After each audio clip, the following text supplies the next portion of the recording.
கர்த்தருடைய பிள்ளைகளுடைய வாழ்க்கையிலே சற்றும் எதிர்பாராத காரியங்கள் நடந்து விடுகிறது. அது எது வேண்டுமானாலும் இருக்கலாம்.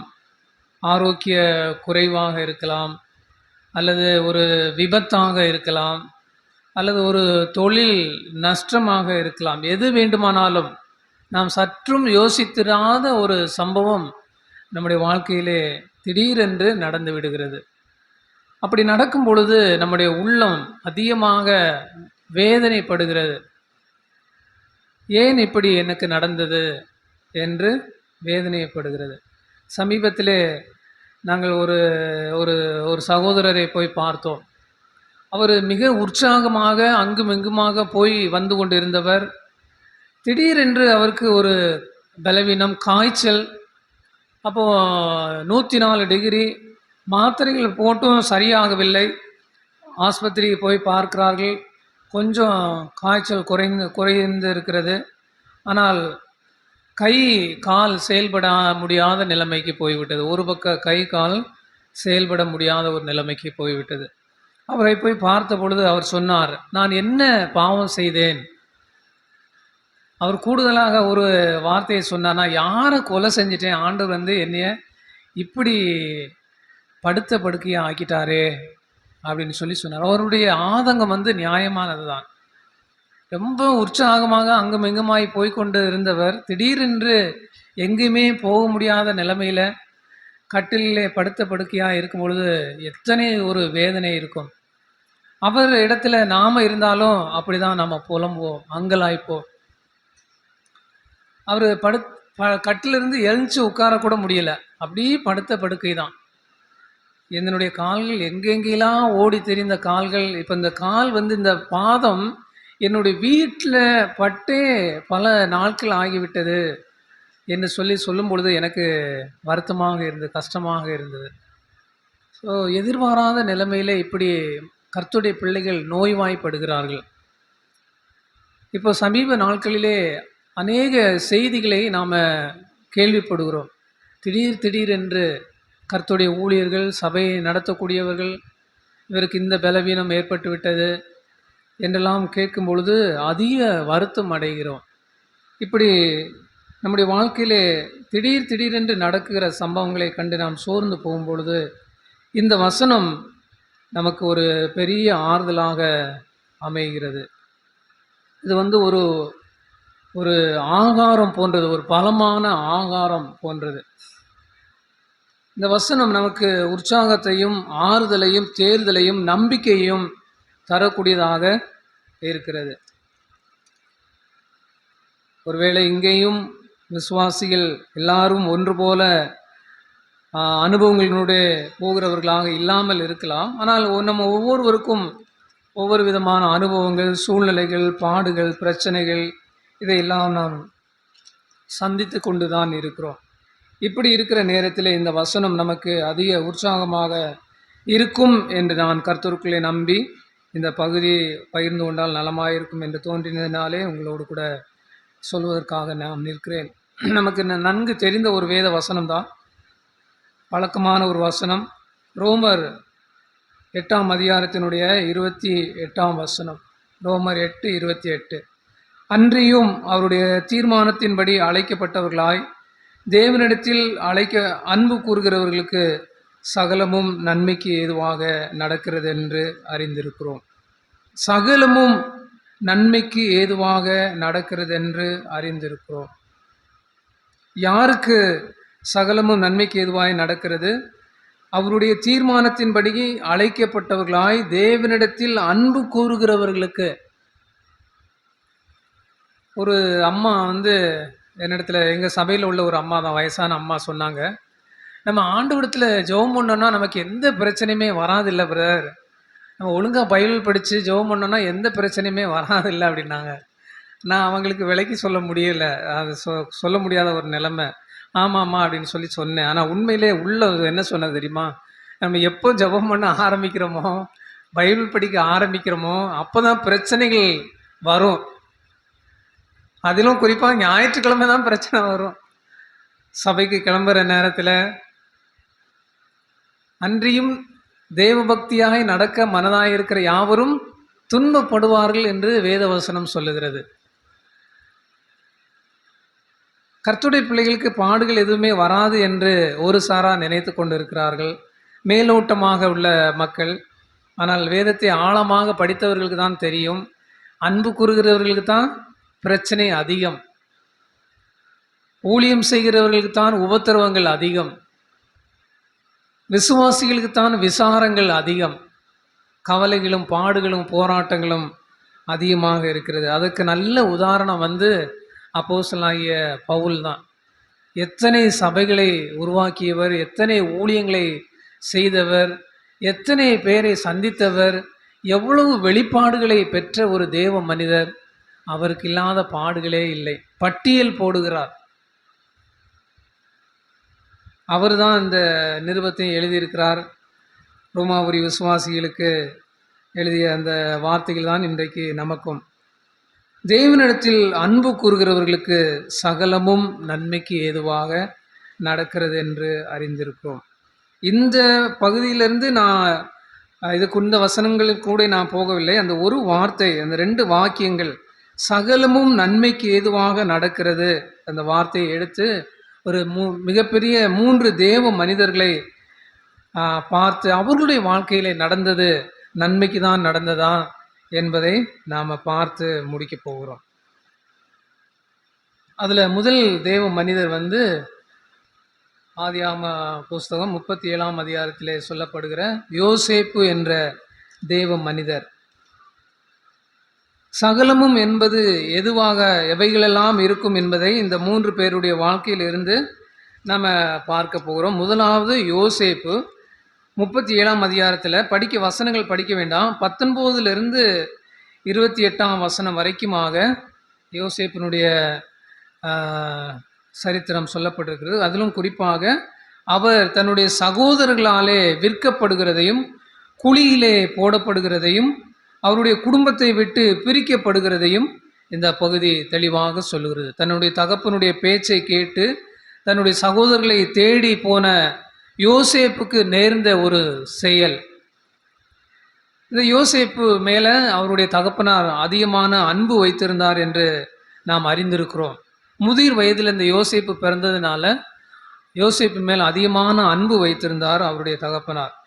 அவருடைய தகப்பனாருடைய பேச்சை தட்டாமல் செவி சாய்த்து அவருடைய அண்ணன்மார்களை தேடி போன நேரத்திலே, அவர்களுக்கு நன்மை செய்வதற்காக போன நேரத்திலே அவருக்கு ஏற்பட்ட ஒரு துயரமான ஒரு சம்பவம். அவரை குழியிலே போடுகிறார்கள். பின்பு குழியிலிருந்து தூக்கி அவரை இஸ்மவேலரிடத்திலே விற்கிறதாக நம்ம பார்க்கிறோம். பிரியமானவர்களே, குடும்பத்தை விட்டு பிரிக்கப்படுதல். இப்போ இந்த யோசேப்புக்கு எப்படி இருந்திருக்கும்? இந்த நேரத்தில் யோசேப்பினுடைய வயது 17 வயது என்று நம்ம வாசிக்கிறோம். 2ஆம் வசனத்தில், 37ஆம் அதிகாரம் 2ஆம் வசனம், யாக்கோபினுடைய சந்ததியின் வரலாறு. யோசேப்பு 17 வயதிலே தன் சகோதரருடனே ஆடுகளை மேய்த்து கொண்டிருந்தான். அந்த இளைஞன் அவ்வளோ போதுமான 17 வயது, ஒரு வாலிப பையன், +2 எழுதி முடித்திருக்கிற வாலிப பிள்ளைகளுடைய வயது தான். 17 வயதில் உள்ள ஒரு வாலிபனுக்கு நேர்ந்த ஒரு துயரமான ஒரு சம்பவம்.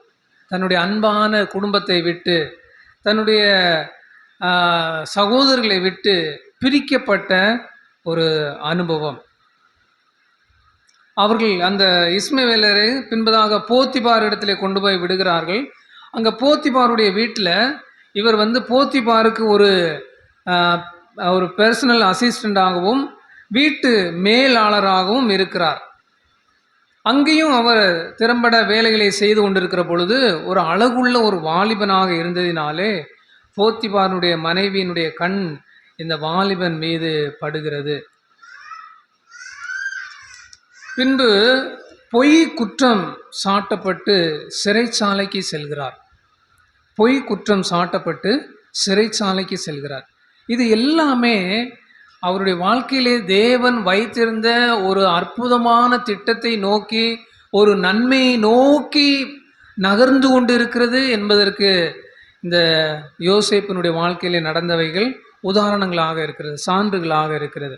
தன்னுடைய அன்பான குடும்பத்தை விட்டு பிரிக்கப்பட்ட காரியம், பின்பு ஒரு அந்நிய தேசத்திலே போய் வாழ்கிற ஒரு வாழ்க்கை, பின்பு தான் செய்யாத ஒரு குற்றத்திற்காக பொய் குற்றச்சாட்டு பெற்று சிறைச்சாலையிலே போய் வாழக்கூடிய ஒரு வாழ்க்கை, இது எல்லாமே அவருடைய வாழ்க்கையிலே நன்மைக்கு ஏதுவாக நடக்கிறது. சிறைச்சாலையில் இருக்கிறார், சிறைச்சாலையிலிருந்து அவர் சிங்காசனத்திற்கு போகிறதை நாம் பார்க்கிறோம்.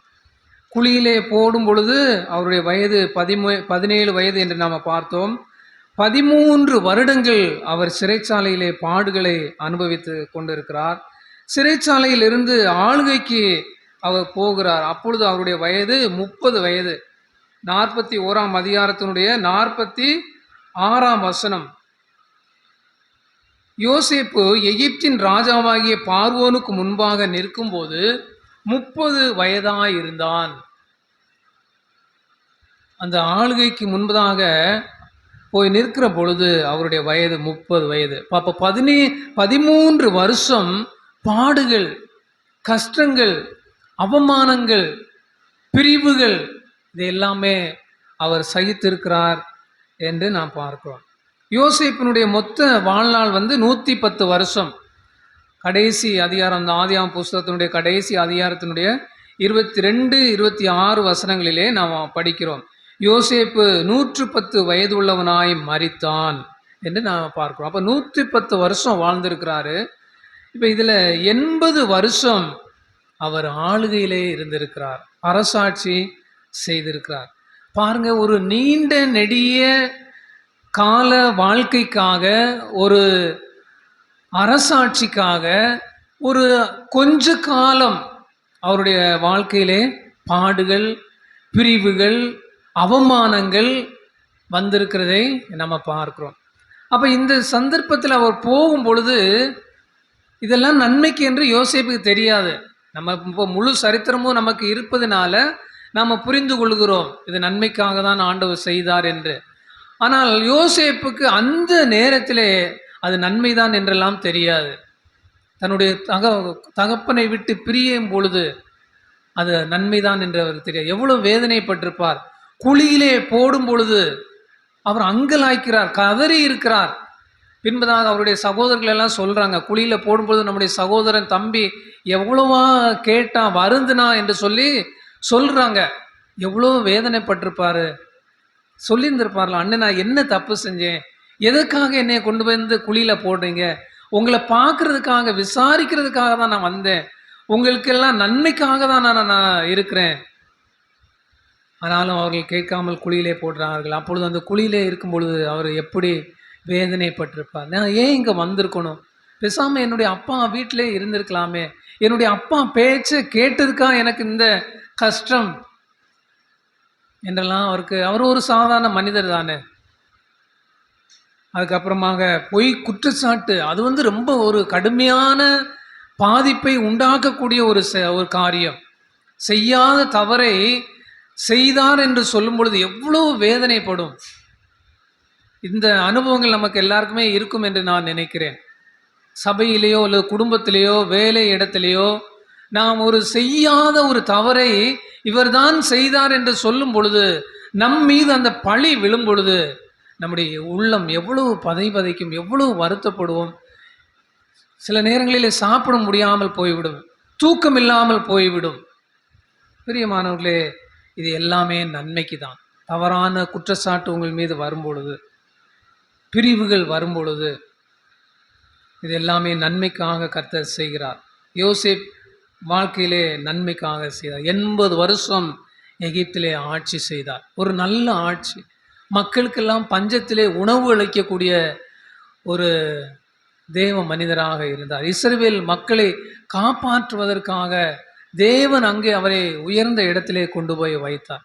எல்லாமே தேவ திட்டத்தின்படி நடக்கிறது. நம்ம வாழ்க்கையில் எதிர்பாராமல் நடக்கும், ஆனால் அது எல்லாமே தேவ திட்டத்தின்படி நடக்கிறது.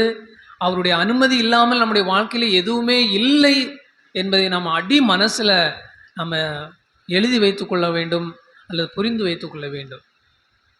யோசேப்பு அதற்கு உதாரணமாக இருக்கிறார். அதுக்கப்புறமாக இன்னொரு தேவ மனிதருடைய வாழ்க்கையை பார்க்கலாம்.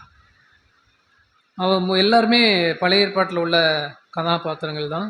மோசேயினுடைய வாழ்க்கை சரித்திரம் அப்போஸ்தலர் நடபடிகள் 7ஆம் அதிகாரத்தில் 20ஆம் வசனம் தொடங்கி 36ஆம் வசனம் வரைக்குமாக அவருடைய சம்பவங்கள் சொல்லப்பட்டிருக்கிறது. மோசேயினுடைய வயதை 120 மொத்தம் அவருடைய வாழ்நாட்கள். அதை 340 நம்ம பிரிக்கலாம். முதல் 40 அரண்மனையில் இருக்கிறார், எகிப்தில் இருக்கிறார். இரண்டாவது 40 பாலைவனத்தில் இருக்கிறார். அடுத்த 40 பாலைவனத்தில். முதல் 40 போத்திபாருடைய மகளுடைய ஒரு மகன், ஒரு இளவரசன் என்று நாம் வைத்துக்கொள்ளலாம். அந்த நிலைமையில் இருக்கிறார். பார்வோன் ஒரு இளவரசனாக இருக்கிறார். இரண்டாவதாக ஒரு மெய்ப்பனாக, 2வது 40 ஒரு மெய்ப்பனாக இருக்கிறார். அடுத்த 40 ஒரு தலைவனாக அந்த மோசே இருக்கிறதை நாம் பார்க்கிறோம். அரண்மனையிலே இருக்கும்பொழுது அவருடைய அந்தஸ்து, அவருடைய அதிகாரம், அவருடைய வாழ்க்கை எப்படி இருந்திருக்கும்? அரண்மனையை விட்டு வெளியில் போகிறார் என்றால் அவருக்கு வணக்கம் சொல்லுவார்கள், இல்லை அவருக்கென்று வேலைகள் செய்வதற்கு வேலையாட்கள். ரொம்ப ஒரு சுகமான ஒரு வாழ்க்கை, ஒரு மரியாதை உள்ள ஒரு வாழ்க்கை. இப்போ இந்த வாழ்க்கையிலிருந்து அவர் வனாந்தரத்திற்கு நேராக துரத்தப்படுகிறார். எதற்காக? என்ன தவறு செய்தார்? தவறு ஏதும் அவருடைய பார்வையிலே செய்யவில்லை. தன்னுடைய சகோதரர்கள் இன்னொருவராலே துன்பப்படுத்தப்படும் பொழுது அங்கே ஒருவரை கொலை செய்கிறார். இந்த விஷயம் வெளியிலே தெரிகிறது. இது பார்வோனுக்கு தெரிந்தால் பிரச்சனை ஆகிவிடும் என்று அரண்மனை வாழ்க்கையிலிருந்து வனாந்தரத்திற்கு போகிறார். 29ஆம் வசனத்திலே நான் வாசிக்கிறோம். 7:29 இந்த வார்த்தை நிமித்தம் மோசே ஓடி போய் மீதியான் தேசத்திலே சஞ்சரித்து கொண்டிருந்தான். அங்கே இருக்கும்போது அவனுக்கு 2 குமாரர்கள் பிறந்தார்கள் என்று நாம் வாசிக்கிறோம். வனாந்தரத்திற்கு போகிறார். ஒரு அறிமுகம் இல்லாத இடத்திலே ஒரு சாதாரண மனுஷனை போல அவர் அங்கே வாழக்கூடிய ஒரு வாழ்க்கை. இப்போ இவருக்கும் ஒரு அங்கலாய்ப்புகள் வந்திருக்கும். நான் பேசாமல் ஏன் வேலையை பார்த்துக்கிட்டு இருந்திருக்கலாமே, ஏன் இந்த இஸ்ரவேல் ஜனங்களுக்காக நான் பரிதபிக்க வேண்டும், ஏன் அவர்களுக்கு உதவி செய்ய வேண்டும் செஞ்சிருக்கணும், என்னுடைய மக்களுக்காக ஆதரவு குரல் கொடுத்ததற்காக, என்னுடைய மக்களுக்காக நான் நின்ற பொழுது என்னுடைய மக்களே என்னை புரிந்து கொள்ளாமல் தவறாக என்னை பார்த்து இன்றைக்கு நான் இந்த அறியப்படாத ஒரு இடத்திலே ஒரு சாதாரண மனிதனை போல நிற்கிறேனே, எவ்வளோ ஒரு கஷ்டம் இருந்திருக்கும். ஒரு தாழ்வான இடத்திலிருந்து ஒரு உயர்வான இடத்துக்கு போகும்போது சந்தோஷம் இருக்கும். ஒரு உயர்ந்த இடத்திலிருந்து கீழே வரும்பொழுது வேதனை இருக்கும். ப்ரொமோஷன் கிடைக்கும்போது மகிழ்ச்சி, சந்தோஷம். ப்ரொமோஷன் குறையும் பொழுது, பதவி பறிக்கும் பொழுது ரொம்ப ஒரு மன கஷ்டம் இருக்கும். வேலை ஸ்தலத்தில் உள்ளவங்களுக்கு அது எல்லாமே நல்லா தெரியும். ஒரு இளவரசனாக இருந்த ஒரு மோசே ஒரு சாதாரண ஒரு குடிமகனை போல, யாருக்குமே தெரியாத ஒரு மனுஷனை போல அந்நிய தேசத்திலே அவர் வாழ்கிறார். உண்மையிலே ஒரு மனதளவிலே அவருக்கு ரொம்ப ஒரு வருத்தங்களை கொடுத்துருக்கும். ஏன் நான் என்னுடைய மக்களுக்காக குரல் கொடுக்க வேண்டும், ஏன் நான் அவங்களுக்கு ஆதரவாக இருந்திருக்க வேண்டும், நான் உண்டு என்னுடைய வாழ்க்கை உண்டு என்று இருந்தால் அரண்மனையிலேயே எல்லா வசதிகளோடு மரியாதையோடு கனத்தோடு நான் வாழ்ந்திருப்பேனே என்ற ஒரு எண்ணம் வந்திருக்க கூடும். ஆனால் அவர் அதை நினைத்தாரோ இல்லையோ தெரியவில்லை. மோசே அரண்மனையை விட்டு வனாந்தரத்திற்கு ஓடி போகிறார். ஒரு அந்நியராக அங்கே இருக்கிறார். அதிலும் கூட ஒரு படி என்னன்னா, ஒரு மெய்ப்பனாக வேலை செய்கிறார். அரண்மனையில் வாழ்ந்த ஒரு மனுஷன் ஒரு மெய்ப்பன், ஒரு ஆட்டிடையனாக வேலை செய்கிறார். உண்மையிலே அது ரொம்ப கஷ்டமான முதல் நாள் ஒரு சில மாதங்கள் ரொம்ப வேதனையான அனுபவங்களாக இருக்கும். அது காலங்கள் போக போக பழகி இருக்கும். ஆனால் கொஞ்ச நாட்கள் ரொம்ப கஷ்டமாக தான் இருந்திருக்கும். ஒரு அதிகாரத்திலிருந்து வேலைகளை செய்ய உத்தரவு சொல்லக்கூடிய இடத்திலிருந்து இறங்கி வேலை செய்யக்கூடிய ஒரு இடத்திற்கு வரும் பொழுது ரொம்ப மனசு கஷ்டமாக இருக்கும். ரொம்ப கஷ்டமாக இருக்கும். இந்த மோசே வந்து அந்த நிலைமைக்கு போனார். மேய்ப்பனாக அவர் வேலை செய்தார் என்று நம்ம பார்க்கிறோம். அதுவும் ஆண்டவருடைய சித்தம் தான். அவருடைய வாழ்க்கையிலே நன்மை தான். ஒரு தலைவனாக வேண்டும் என்றால் பல லட்சம் மக்கள் ஜனங்களை வழிநடத்தி செல்லக்கூடிய ஒரு நல்ல தலைவனாக வேண்டும் என்றால் இந்த பாடுகளினூடே போக வேண்டியது தேவனுடைய சித்தம். இவரை பழக்கப்படுத்துவது தேவனுடைய சித்தம். இவருக்கு பயிற்சி கொடுப்பது தேவனுடைய சித்தமாக இருக்கிறது. அப்பொழுது மோசைக்கு இது நன்மை என்று தெரியாது. ஆனால் கடைசியிலே, வாழ்வின் கடைசியிலே அவர் புரிந்து கொண்டிருப்பார். கடவுள் என்னுடைய வாழ்க்கையிலே செய்தது எல்லாமே நன்மைதான். நான் அரண்மனையிலே இருந்திருந்தால் எகிப்தினுடைய பாவ சந்தோஷங்களை அனுபவித்து ஒரு மோசமான மனுஷனாக நான் வாழ்ந்திருப்பேன். ஆனால் ஆண்டவர் என்னை அரண்மனையிலிருந்து துரத்தி ஒரு மீதியான் தேசத்துக்கு, அந்நிய தேசத்துக்கு அனுப்பி அங்கே ஒரு அதிகாரமும் இல்லாதவனாக வாழ்ந்து ஆடு மேய்க்கும் வேலையை செய்து இன்றைக்கு பல லட்சம் மக்களுக்கு ஒரு ஒரு தலைவனாக, அவர்களெல்லாம் வழிநடத்தி செல்லக்கூடிய ஒரு தலைவனாக ஆண்டவர் என்னை வைத்திருக்கிறார். என்னுடைய வாழ்க்கையிலே ஆண்டவர் செய்த எல்லாவற்றுக்கும் நான் நன்றி என்று அவர் நிச்சயமாக சொல்லியிருக்க கூடும். கோலை நீட்டினால் அற்புதம் நடக்கிறது இல்லையா? அவர் சொன்னால் நடக்கிறது. எவ்வளோ மேன்மையான காரியங்களை இந்த மோசையின் மூலமாக ஆண்டவர் செய்தார். பிரியமானவர்களே, மோசையினுடைய வாழ்க்கையிலும் நடந்தது எல்லாமே நன்மைக்கு தான். இன்னொரு தேவ மனிதரை நம்ம பார்க்கலாம். அவர் யோபுனுடைய வாழ்க்கையிலே நடந்த விஷயங்களும் நன்மைக்கு தான் ஆண்டவர் செய்திருக்கிறார். யோபு நமக்கு எல்லாருக்கும் நன்கு தெரிந்த ஒரு மனுஷர், பாடுகளுக்கு உதாரணமான ஒரு தேவ மனிதர். யோபுவை போல பாடுபட்டவர் யாருமே இல்லை. யோபு பொறுமைக்கு பெயர் பெற்ற ஒரு மனுஷர், மிக செல்வந்தராக ஒரு வாழ்ந்தவர். 10 பிள்ளைகள், ஏராளமான கால்நடைகள், அவைகளை பராமரித்துக் கொள்வதற்காக வேலையாட்கள், இப்படி செல்வ சீமானாக வாழ்ந்து கொண்டிருந்தவர் தான் யோபு. இந்த யோபுவினுடைய வாழ்க்கையிலே ஒரு புயல் வீசுகிறது. அடுத்தடுத்து வந்து செய்திகள் சொல்கிறாங்க, இன்னாரு இந்த சம்பவம் நடந்துருச்சு, இது போயிடுச்சு, கால்நடைகளெல்லாம் ஓட்டிட்டு போயிட்டாங்க. இது எல்லாமே ஒரே நாளிலே நடந்த விஷயங்கள். அவருக்கு இருந்த கால்நடைகளை பாருங்கள். 7000 ஆடுகள், 3000 ஒட்டகங்கள், 500 ஏர் மாடுகள், 500 கழுதைகளுமாகிய மிருக ஜீவன்கள் இருந்ததுமன்றி திரளான பணிவிடைக்காரரும் இருந்தார்கள். இவைகளை பராமரிப்பதற்கு எத்தனை வேலை ஆட்கள் இருந்திருப்பார்கள். இப்போ இவைகளெல்லாம் வைப்பதற்கு எவ்வளோ இடங்கள் இருந்திருக்கும். இந்த மிருக ஜீவன்களுக்கு தீவனங்கள் வைப்பதற்கு எவ்வளோ இடங்கள் இருந்திருக்கும். இல்லை, கற்பனை செய்து பாருங்கள். இவ்வளோ பெரிய ஒரு ஐஸ்வர்யவான் இந்த சொத்து சுகங்களெல்லாம் ஒரே நாளையிலே இழக்கிறார். பிரியமானவர்களே, இந்த மாதிரியான அனுபவம் நம்முடைய வாழ்க்கையிலே மிக கஷ்டமான ஒரு அனுபவம். பிஸ்னஸில், வியாபாரத்தில் கொடிகட்டி பறந்தவர்கள், நல்ல லாபத்திலே வாழ்ந்தவர்கள், திடீரென்று அவருடைய வியாபாரம் அடிபடுகிற பொழுது, தொய்வு ஏற்படுகிற பொழுது, நஷ்டம் ஏற்படுகிற பொழுது மனதிலே பயங்கரமான ஒரு வேதனையை கொண்டு வருகிறது. எத்தனை உலக பிரகாரமான வியாபாரிகள், பிஸ்னஸ்மென் ஆட்கள் வந்து தங்களுடைய வாழ்க்கையை முடித்து கொண்டு இருக்கிறார்கள். நம்ம எல்லாருக்கும் நல்லா தெரியும். பத்திரிகை படிக்கிறவர்கள், நியூஸ் கேட்குறவங்களுக்கு எல்லாருக்குமே நல்லா தெரியும். பெரிய பெரிய தொழிலதிபர்கள் அவருடைய தொழில்கள் முடங்கும் பொழுது, நஷ்டம் ஏற்படும் பொழுது தங்களுடைய வாழ்க்கையை முடித்து கொள்ளக்கூடிய அநேக பேர் உலகத்தில் இருக்கிறாங்க. இதெல்லாம் சாதாரணமான ஒரு செய்தி இல்லை, விஷயம் கிடையாது. போனால் போகட்டும் அப்படின்னு விடக்கூடிய ஒரு காரியம் கிடையாது.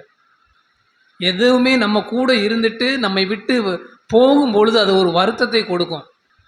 அது உயிரற்ற பொருட்கள் ஆனாலும் சரி, உயிர் உள்ள பொருட்கள் ஆனாலும் சரி, நம்மோடு கூட பழகி நாம் பயன்படுத்தி அது நம்மை விட்டு போகும் பொழுது அது பயங்கர வேதனையை கொடுக்கிறது. இங்கே ஒரு மிகப்பெரிய ஐஸ்வர்யவான் ஒரே நாளிலே எல்லாவற்றையும் இழக்கிறார். சரி, பரவாயில்ல, சொத்து சுகங்களெல்லாம் போனால் பரவாயில்ல, நம்ம சம்பாதிச்சுக்கலாம் அப்படின்ற ஒரு ஆறுதலாக நாம் பேசிக்கொள்ளலாம். பிள்ளைகள் 10 பிள்ளைகள். இதுதான் அவருடைய வாழ்வினுடைய மிக அதிகமான ஒரு கஷ்டம் என்று நான் நினைக்கிறேன். 10ல் ஒரு பிள்ளை மரித்து போனாலுமே நம்மளால தாங்கிக்க முடியாது. சரி போனா போட்டும் 10ல் இன்னும் 9 இருக்குல்ல அப்படின்னு சொல்லி நினைக்க முடியாது. எந்த தாய் தகப்பனுக்குமே அந்த ஒரு எண்ணம் வராது.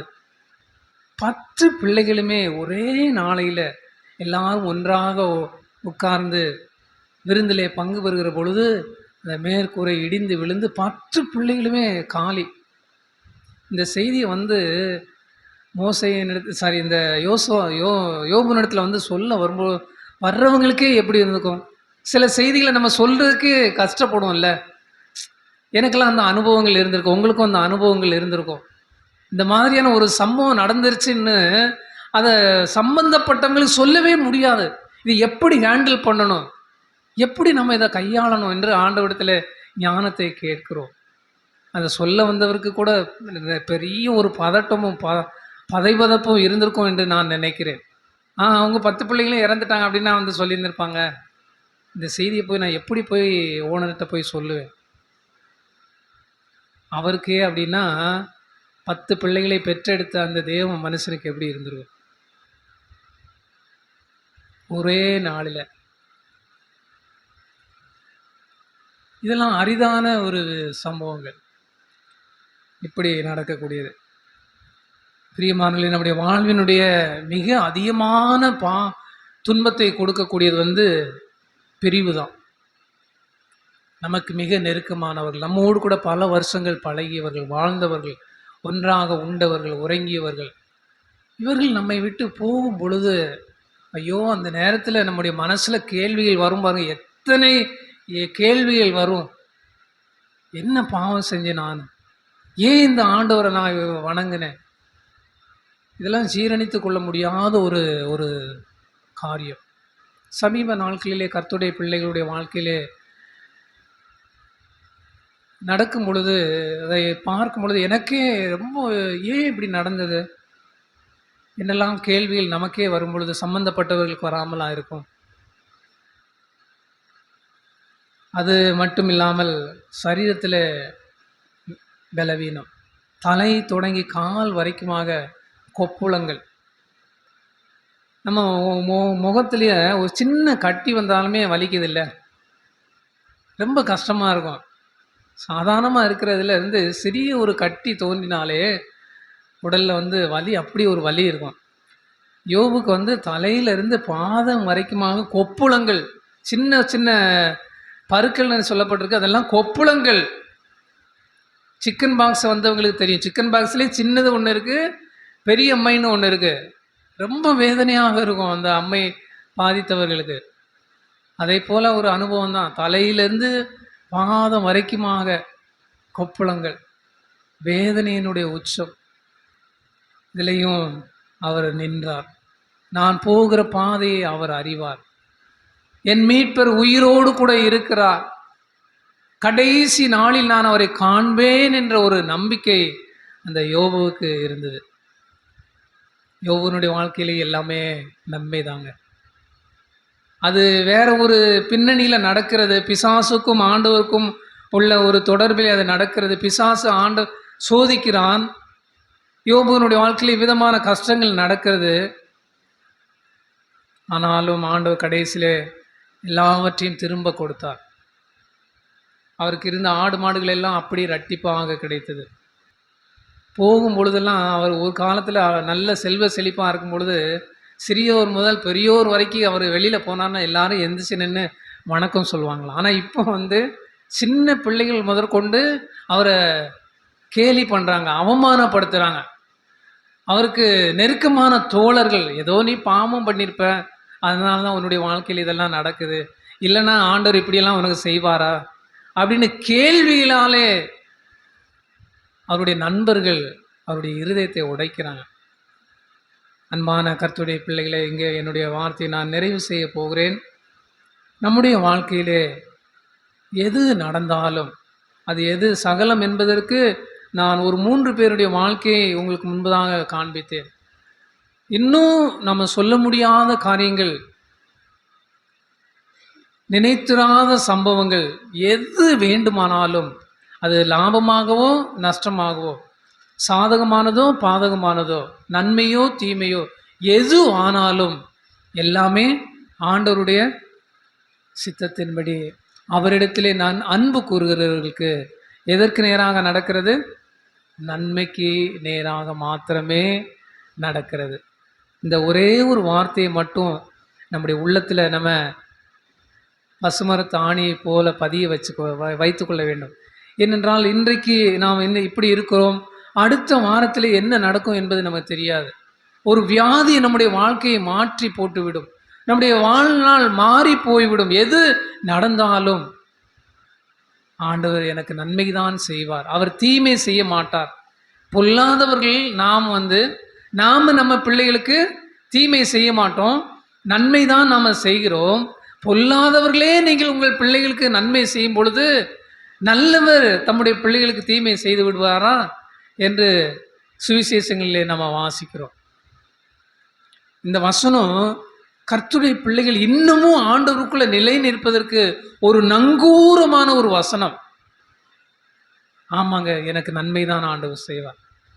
எதுவானாலும் அவருக்கு தெரியும், அவருடைய சித்தத்தின்படி தான் நடக்கிறது என்பதை புரிந்து வைத்து கொண்டதுனாலே தான் இன்றைக்கும் எத்தனையோ பேர் இழப்புகளின் மத்தியிலையும், பிரிவுகளின் மத்தியிலையும், கஷ்டங்களின் மத்தியிலையும் ஆண்டவருக்குள்ளாக நிற்கிறார்கள் என்பதற்கு இந்த ஒரு வசனம் ஒரு மிகப்பெரிய ஒரு சான்றாக இருக்கிறது. அன்பானவர்களே, 3 பெரிய தேவ மனிதர்களுடைய வாழ்க்கையை உங்கள் முன்பாக நான் கொண்டு வந்தேன். யோசேப்பினுடைய வாழ்க்கை, ஒரு வாலிபன், தன்னுடைய குடும்பத்தோடு கூட சந்தோஷமாக வாழ வேண்டிய ஒரு பையன். இந்த வாலிப வயதிலே குடும்பத்தை விட்டு பிரிக்கப்பட்டு தூரமான தேசத்துக்கு கொண்டு போகப்பட்டு, அந்நிய தேசத்திலே மொழியும் கலாச்சாரமும் தெரியாத ஒரு இடத்திலே ஒரு அந்நியனை போல வாழ்ந்தால் எவ்வளோ ஒரு கஷ்டமாக இருந்திருக்கும். மட்டும் இல்லாமல் குழியில் போட்ட ஒரு அனுபவம், மறுபடியும் அங்கிருந்து ஒரு வீட்டுக்கு கொண்டு போய் அங்கே ஒரு தவறான பொய் குற்றச்சாட்டு மேலே சுமத்தி சிறைச்சாலையில் போய் கிடக்கும்பொழுது அவருடைய மனம் எவ்வளவாய் வேதனைப்பட்டிருக்கும், அங்கலாய்த்திருக்கும். இதே போல நம்ம பார்த்த இந்த 3 பேருடைய வாழ்க்கையிலே ஏதாயிலும் ஒரு அனுபவங்களுடைய இங்கே இருக்கக்கூடிய கர்த்தருடைய பிள்ளைகள் போயிருந்திருப்பீங்க, அல்லது போய்கொண்டு இருப்பீர்கள், அல்லது எதிர்காலத்திலே போகலாம். அப்படிப்பட்ட சூழ்நிலைகளில் இந்த வசனம் நம்ம எல்லாருக்கும் உதவியாக அமையட்டும், ஆறுதலாக அமையட்டும், நம்பிக்கையாக அமையட்டும் என்று கேட்டுக்கொண்டு கர்த்தருடைய வார்த்தை இங்கே நான் நிறைவு செய்கிறேன்.